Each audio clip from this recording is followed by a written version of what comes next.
Today, I am honored to participate as the Acting Chief of Defense Staff on International Women's Day, the theme of which is Women in Leadership, Achieving an Equal Future in a COVID-19 World. Over the past month, we've had much cause to reflect on our values, our culture, and our workplace. We've had, and will continue to have, necessary conversations about the tangible changes that we need to make. But today is a day to celebrate women's achievements. It's a day to honor their contributions. It's a day to lift women up, to inspire, to share joy, to build community. Aujourd'hui, nous rendons hommage à ceux qui ont remis en question et changé les perceptions du rôle des femmes dans la force armée. Des femmes comme l'adjudant-chef Linda Smith ou le brigadier général Sheila Helmstrom, qui est malheureusement décédée en décembre dernier. Et nous nous tournons vers un avenir où le leadership des femmes au sein de la défense nationale est la norme. During this pandemic, we've asked our members to fight against COVID-19 at home and abroad. In our medical occupations, women make up almost half of our workforce, and they've been on the front lines each and every day. They've worked tirelessly to save lives. They were part of the teams who helped Canadians return from China and Japan at the onset of the pandemic. And today, as Canadian Rangers, women contribute to our efforts to support and safeguard Northern and Indigenous communities across the country. As challenging as COVID-19 has been for all of us, we remain mission-focused. This is evident in our ongoing operations overseas, many of which are led and composed of women proudly serving their country. Missions like training Ukrainian security forces, contributing to peace support operations in Mali, Kosovo, and Cyprus, and disrupting drug trafficking in the Caribbean and Eastern Pacific. Women in uniform have represented Canada on the world stage. Women like Commodore José Kurtz and Major General Jenny Carignan, who recently commanded multinational forces overseas.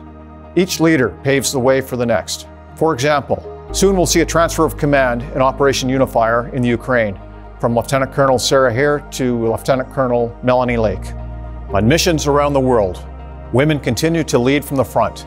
Women like Lieutenant Colonel Jamie Phillips, our task force commander in Bamako, Mali.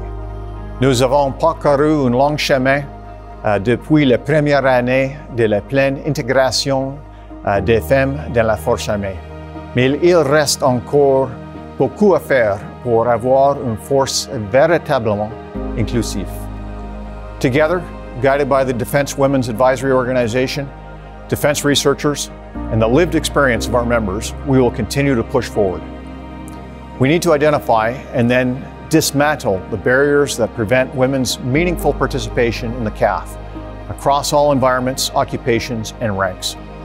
That means changing outdated policies and outdated mindsets. We need to be flexible and offer people career paths that work for them using a personalized approach based on an individual's circumstances. And we need to encourage and support women as they develop in their careers. You know as I do that those in leadership positions, of which most are held by men, have a responsibility to mentor, sponsor, and advocate for women who are coming up through the ranks. We have an active role to play in creating a CAF culture that is equitable and inclusive for women. Every day around the world, Canadian women in uniform are serving with duty, with honor, with integrity, and with courage. They are protecting Canadians, defending our country, and contributing to international security and stability. At every level, women in our military demonstrate the very best Canada has to offer. Alors, aujourd'hui, tout en célébrant les femmes exceptionnelles des Forces armées canadiennes, mon message aux femmes des Forces armées canadiennes est de continuer à se battre. Continuez à mettre vos personnalités authentiques au travail. Continuez à viser l'excellence. Continuez à servir votre pays chez vous et l'étranger. To everyone watching, thank you for participating in today's International Women's Day celebration. I look forward to continued collaboration with all of you to make the Canadian Armed Forces a stronger, more inclusive, and more effective organization. Thank you. Merci beaucoup.